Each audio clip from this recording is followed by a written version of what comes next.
I want to welcome Paul Rigby from paulrigby.biz. Well, we just have a couple of minutes here left. And like I said, I could hang out with you all day. I think it's wine time where you are. Would love to have a glass of wine with you, but it's still morning here. Some tea, just some tea. Yeah, some tea. Anyways, I think that one thing I just want to leave before, and it's something that you talk about, just the difference between, and this just is going to tie into what we're saying, action and energy. The difference between exuding energy and being an energy vampire. Because this is another thing I think to bring to awareness to people, because we are responsible for our energy as well. And what we bring to a room, what we bring to the workplace, what do we bring to the people we care about? And are you an energy vampire, or are you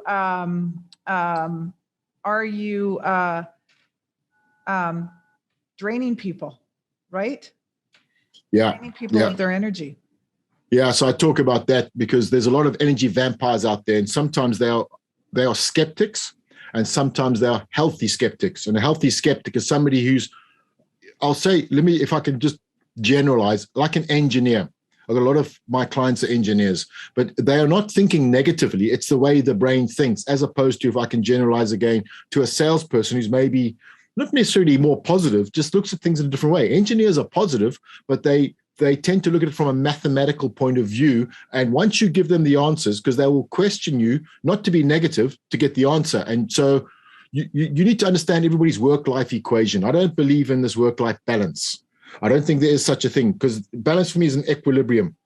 And we all go through different stages in our lives where we have different wants and needs. So I say, understand people's work-life balance, and then you can understand how to engage them, how to make them happy and engaged, and how to energize them.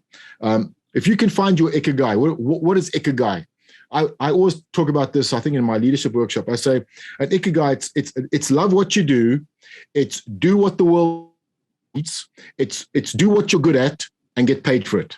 Now, I think I'm in that space, and I'm very comfortable in my skin, and it's hard to get there. Right now, I always say to people, I wish you could have a life like I have at the moment. Everything is in balance, yeah, but sometimes I'm working harder, sometimes I'm playing harder. But for me, that is my balance, if you want to get to the work-life balance. But that's my equation at the moment. Like right now, it's 5 o'clock. I'm working, I'm talking to you. I don't see it as work. We often chat too long sometimes, but it's great to chat to people like you, because you will energize me and give me ideas, and I hope I do the same for you. So often, when I put the phone down to you, or the WhatsApp or whatever we're on, I go, wow, it's great chatting to Karen, because she just energizes me, and I just walk off and I'm pumped up. And that's what you got to do. It's hard to overcome the energy vampires, and I have a little cartoon that I with a boat, and some people are sinking your boat.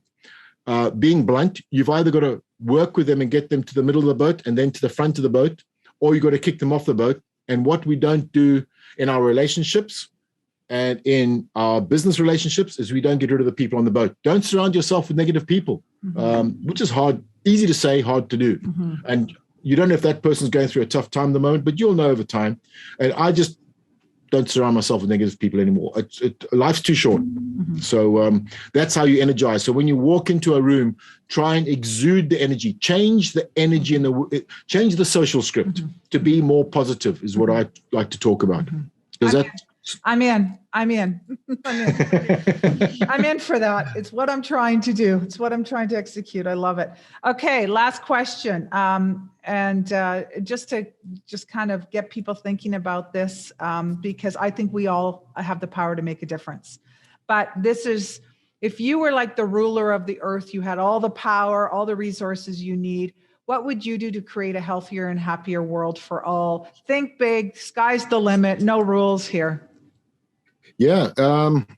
Well, first of all, if I was like the Almighty, right, whoever your Almighty is, I would ask people to be less selfish. You know what got me going the other day? I don't know if you've seen the new Netflix. Here's a plug. I should get paid for this. Squid Game. Nope. Everybody's talking about it. It's quite dark. It's all about people that get into debt, and they got to try and get out of debt. And why is that? Because people are selfish. All about is the materialistic things in life. Of course, on Maslow's hierarchy, you need job security and money, but where does it stop? And we all know money is a short-term motivator. So I would like people to care more about other people. I think I think the world has become a selfish place in many ways. And I think you could all come up, if we're in a workshop now, say, give me some examples, and we'd be here all day. What I would like to do, by not being selfish, you'll be happier, because it's like gratitudes. If you write somebody a note, the other day I did a work online, and the person was helping me coordinate because I had to go through their online platform, and she was helping me coordinate, and we couldn't work things out. So she was hitting the slide deck, which I don't really like, because I like control of the slide. So I'd have to go, next slide, please, next slide. It worked. It's hard for her. It's hard for me. We made it happen. I wrote to a handwritten note afterwards saying, thank you very much for the help. And I thought, well, I wrote a whole lot because there's 3 ways to say thank you. So I wrote my 3 ways to say thank you. And I could have just sent her an email or just phoned her up on WhatsApp. I did that as well, by the way. But she got the handwritten note. And I think those little gratitudes, which a lot of people, and you've seen a lot of the stuff about gratitudes, but I think it's a massive thing.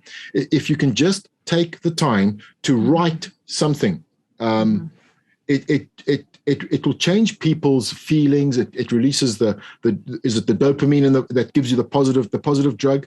It makes you feel good.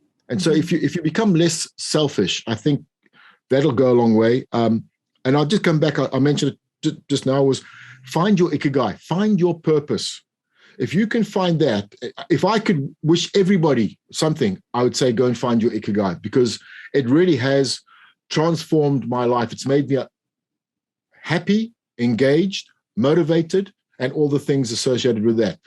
It did take me a while to find it. I just to look at my purpose, to make a difference to people's lives. I didn't just come up with it. We wrote a whole lot of things down, and eventually I thought, that's what I'm doing. Because I could see through the workshops that I do that I'm making a difference to people's lives.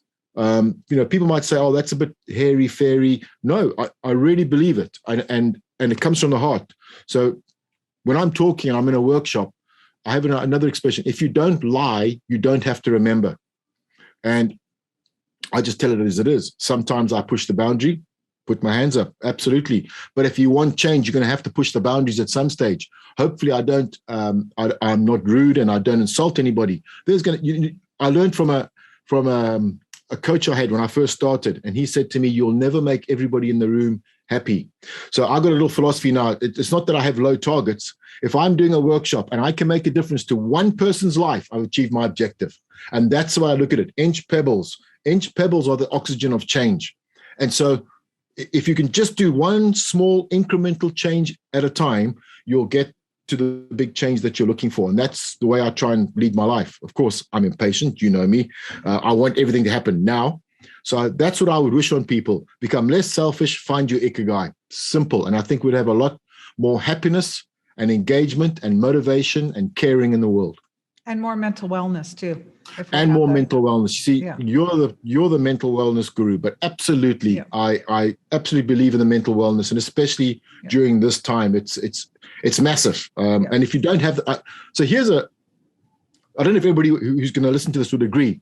If you don't have mental wellness, I think you'll find it quite difficult to be happy within your soul, within yourself. So you've got to be mentally well as well as physically well. And probably first mentally well, because some people unfortunately have some physical disability, but I think they got a lot of mental wellness. That's sort of where I'm coming from. Mm-hmm. Well, thank you. Once again, we were separated at birth with the way you're saying it, that I so connect to everything that you were saying there. So thank you, Paul. Thank you for everything sharing. Again, we've got your B-book here at A Dose of Happiness. We're super excited to be promoting your workshop. We'll be talking about that more after Happified and getting your information over here in Canada. I know we've talked about trying to get you over here, but it's never worked out. And now we've got, that word happening. So who knows what will happen, but we've still got online. So you're on the green list now. I know, right? And we're going to see what we can do to expand on this and get this information to people, because I've studied under a lot of people around the world, and I really think that you are a real leader in this space. And you, like I said, what you've brought to what you're teaching now, you bring a lot of knowledge and experience, and you've just really simplified it and brought it into one. Well, back at you. Well, thank you. I'm a big fan. I'm a big fan, and it's just a privilege to call you a friend. And I really thank you for taking the time and being part of Happified. And I'm hoping, just as you said, that some information here will just ignite somebody. We can't save the world. We can't do that in 50 minutes, but we can hopefully just ignite someone's energy to say they want to pay attention. So thank you for that. And thanks awesome for having shirt. me. I love your shirt. I love your I hope shirt. it's not too bright. No. Are you kidding me? Have you seen my wall? Anyways, yeah. Thank you so much, Paul. Thank you. Have a great rest of your day, and we'll be connecting again soon. Always a pleasure. Thank you.